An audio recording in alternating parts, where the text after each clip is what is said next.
ദിവസങ്ങളായിട്ടുള്ള എൻ്റെ മിക്ക വീഡിയോസിലും ഞാൻ പറയുന്നുണ്ട് എൻ്റെ ചേച്ചിയുടെ എൻഗേജ്മെന്റ് ആയിരുന്നെന്ന്. എങ്കിൽ പിന്നെ അതിന്റെ കുറച്ച് വിശേഷങ്ങളും കൂടി കണ്ടാലോ. കുഞ്ഞു പിള്ളേർ മുതൽ എൻ്റെ വല്യമ്മ അടങ്ങുന്ന മൂത്തവർ വരെ ഒരു രക്ഷയില്ലായിരുന്നു, ഒരേ വൈബായിരുന്നു.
ഈ തോളിൽ തോർത്തു ഇട്ടുകൊണ്ട് താളം പിടിച്ച് തുള്ളുന്നതാണ് എൻ്റെ അച്ഛൻ. നേരത്തെ ക്ലാസിക്കൽ ഡാൻസിന് ചുവട് വെച്ചത് എൻ്റെ അനിയനാണ്. എന്ത് ചെയ്യാനാ, ഞങ്ങളുടെ കുടുംബത്തിലെ എല്ലാവരും ഇത്തിരി കഴിവുള്ളവരായിരുന്നു. ഈ 1 മണിക്കത്തെ പ്രകടനമാണിത്. ഇനിയും അവിടെ നിന്നാൽ വെളുപ്പിനെ ചേച്ചിയും കൊണ്ട് ഒരുങ്ങാൻ പാർലറിൽ പോകാൻ നടക്കില്ല എന്നുള്ളതുകൊണ്ട് ഞങ്ങൾ നൈസായിട്ട് പോയി കിടന്നുറങ്ങി. അങ്ങനെ ഞങ്ങളോട് രാവിലെ 6:30 ആവുമ്പോൾ എത്തണമെന്ന് പറഞ്ഞു. ഞങ്ങൾ വളരെ കൃത്യമായി 7:30 ആയപ്പോൾ തന്നെ പാർലറിലെത്തി. ഞങ്ങൾ വളരെ നേരത്തെ എത്തിയത് കൊണ്ട് അടുത്തൊരു ബ്രൈഡ് കൂടി ഒരുങ്ങാനുണ്ടായിരുന്നു. അവരെ അരമണിക്കൂർ കൂടെ ലേറ്റ് ആയി വരാൻ പറഞ്ഞു. ചേച്ചിയുടെ എൻഗേജ്മെന്റ് ചെയ്തത് പിങ്ക് വേൾഡ് മേക്കപ്പ് സ്റ്റുഡിയോയിലാണ്. വളരെ മിനിമൽ മേക്കപ്പ് ഇഷ്ടപ്പെടുന്ന ഒരാളാണ് ചേച്ചി. അത് അടിപൊളിയായിട്ട് പിങ്ക് വേൾഡ് മേക്കപ്പ് സ്റ്റുഡിയോ ചെയ്തു തന്നിട്ടുണ്ട്. ചേച്ചിയുടെ ഞങ്ങൾ തന്നെ ആദ്യമായാണ് ഇത്ര സുന്ദരിയായിട്ട് കാണുന്നത്. വന്ന എല്ലാവർക്കും ഒത്തിരി ഇഷ്ടപ്പെട്ട ഒരു മേക്കപ്പ് ആയിരുന്നു ചേച്ചി. ഒരു സാരിയും കൈപ്പിടിച്ച് എന്ത് ചെയ്യണം എന്നറിയാതെ അവിടെ നിന്ന് എനിക്ക് സാരി ഡ്രൈപ്പ് ചെയ്തതും പിങ്ക് വേൾഡിലെ ബിന്ദു ചേച്ചിയാണ്. ഒത്തിരി താങ്ക്സ് ഉണ്ട് ചേച്ചി. എന്റെ ഭർത്താവും അനിയനും സെയിം ബട്ടർഫ്ലൈ ഷർട്ടൊക്കെ ഇട്ടുകൊണ്ടാണ് എൻഗേജ്മെന്റിന് എത്തിയത്. പിന്നെ ഈ ഇരിക്കുന്നതൊക്കെ എന്റെ സ്വന്തം നാടായ കല്യാണത്തട്ടിലെ ചേച്ചിമാരും ചേട്ടന്മാരും ഒക്കെയാണ്. ഒരുപാട് നാൾ കൂടിയാണ് കുടുംബക്കാരെ എല്ലാം ഇങ്ങനെ ഒരുമിച്ച് കാണുന്നത്.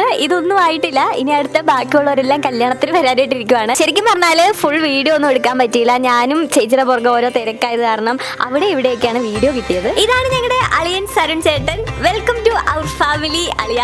എൻഗേജ്മെന്റ് കഴിഞ്ഞാലും അച്ചാച്ചേട്ടൻ ടീമിന്റെ തബലകൊട്ടും പാട്ടും ഒന്നും കഴിഞ്ഞിട്ടില്ല. അപ്പോൾ ഇനി ബാക്കി വിശേഷങ്ങൾ കല്യാണത്തിന് കാണാം, പറയാം. അപ്പോൾ എല്ലാവരും സ്റ്റേ ട്യൂൺഡ്.